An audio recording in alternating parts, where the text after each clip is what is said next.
I think it's incredibly weird if at some point a parent says or doesn't think that. I think every parent says, I'm not cut out for this at some, especially during a pandemic. Like, if, nobody is. This is not what we signed up for, so to speak. As a teacher and my parents were educators, I don't want to get in trouble by saying this, but this is not the year to focus on the new math. It is not about curriculum. It is not about educational milestones per se. I think one of the most valuable things that parents can do for their kids right now is to model for them how to work on emotion regulation and how to work on stress management. And you don't have to do it successfully. I'm not saying that a parent has to figure that all out and know how to do it, but showing kids the struggle of the process, and man, you lose it sometimes, and then you say, hey, mom just really lost her temper there, sorry for snapping. I'm going to try and take a deep breath. I'm going to try and figure out what my options are.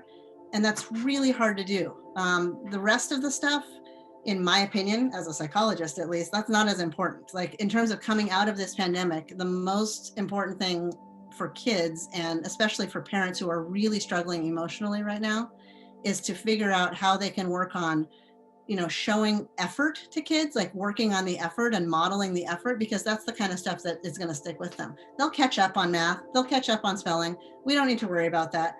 Paw Patrol has its place and the bar is low. That's totally okay.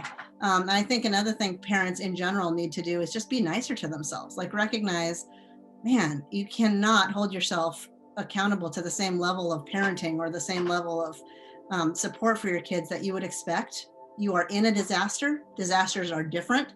And when the circumstances change, your expectations can change. But right now, we just gotta be nice, be more kind to ourselves and to other people, and to recognize that the real important things are those relationships and kids getting to see us work through this difficult thing.